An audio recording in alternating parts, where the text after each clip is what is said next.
Shalom and good day all, this is Tehillim29 back again for another Future State Fool's Gold review.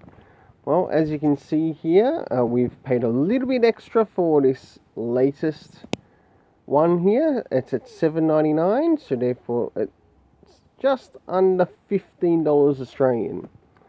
Well, this story has this comic has 4 stories in it, to which all of them will be rated, and also how much I think they're worth.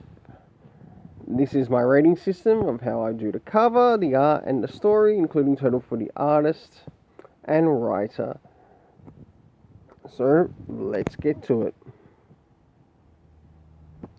Now this is some art which this is in the story, and this art pretty much is all throughout the story, saved to the including around all except say the middle of the story, and I'll show you to where that is, or middle to end of the story. And this is towards the end of the story.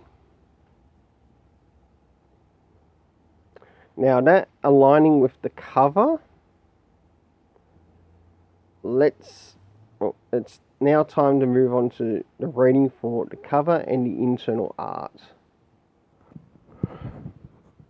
For the cover, I gave it a 7 out of 10, to which I believe the cover was worth about $1.50 in Australian dollars. The internal art, I gave a 6 out of 10. It did feel a little bit funny in some places that really needed it, but I did enjoy what the artist delivered in this. Now for the story, I gotta be honest, I don't like how this story was done. I think Philip K. Johnson should have switched this story around. I personally feel that he should have put where Superman was in this story at the beginning. And it would have made more sense to sort of like show what was happening at the beginning of the story at the end of this story. Like, taking into account, yes, it is part 1 of this, but I think it would have been better in relation to the story and the story that he was telling. So, in other words, I would have liked it if we started off in Warworld instead of in planet Earth, to where Superman was.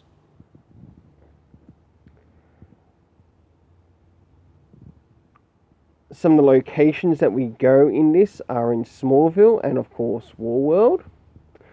The cast, whoever the fucking character was at the beginning, I got no fucking idea.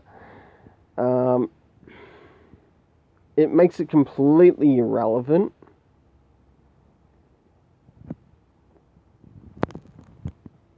But I did like some of the ideas that were placed in the beginning, but I still reckon it would have been better if it was set towards the end of the story instead of the beginning of the story. I've looked at comments in relation to this particular comic itself, or this particular story itself, and many people have brought across that, in a way, it sort of brings across how the readers feel about Superman and their interactions with Superman. And I think that was really good in sort of like world building character.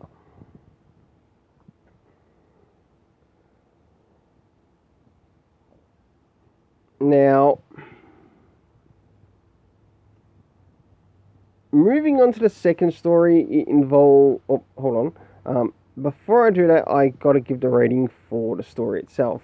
In that, I gave the rating 4 out of 10, to which I believe the story was worth 90 cents, giving a total overall of $3.65. Now to the Mr. Miracle story. Now this issue compared from the last... this story compared to the last one, I felt it dropped a bit, and so did the art. Now, for the art, I gave this a 5 out of 10, so it became mediocre. The story I also gave 5 out of 10, to which gives the total overall of $2.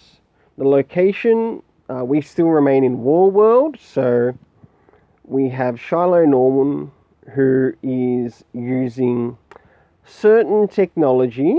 I'm not saying what technology, because some people don't actually know which technology that Mr. Miracle uses.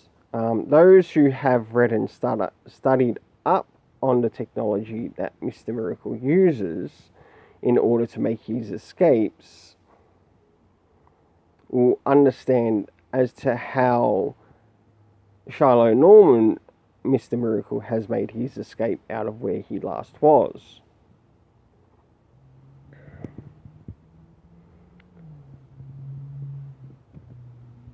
We don't get much in this story, and I really felt that it lacked.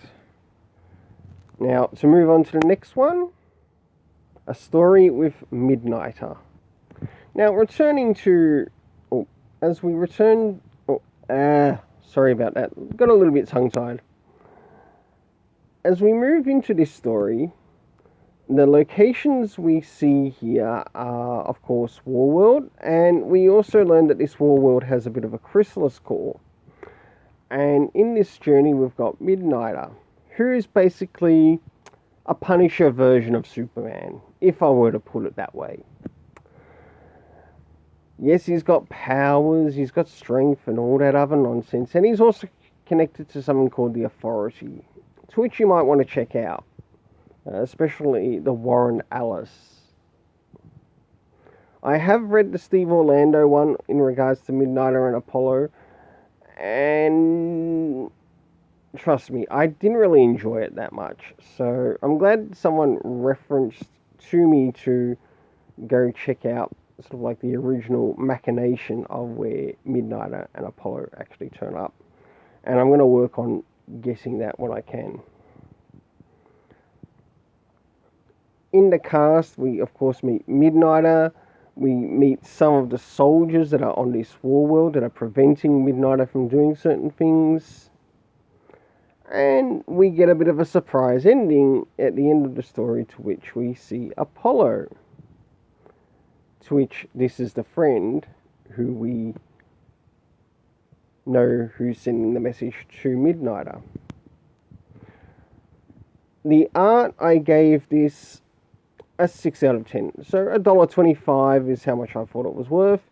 And I thought in relation to the story as well.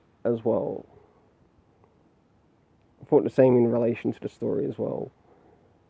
To which it gives about a total of $3. Oh, no, incorrect. $2.50 overall. Moving into the last story, I actually liked this last story on the Black Racer. Now, this is the story around the Black Racer. Again, this also takes place on Warworld. And in this we encounter some of the rings to which the Black Racer has basically been into. The art, it felt pretty consistent, it felt pretty good, so I gave it a 6 out of 10, and same with the story, 6 out of 10. In it we learn about the Black Racer, who they are, in part, and how they came to be where they are.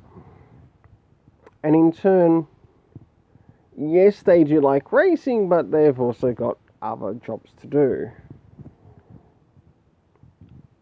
Apart from that, you didn't learn much else about the character, to which it would have been a little bit more nicer to have a little bit more background on the character.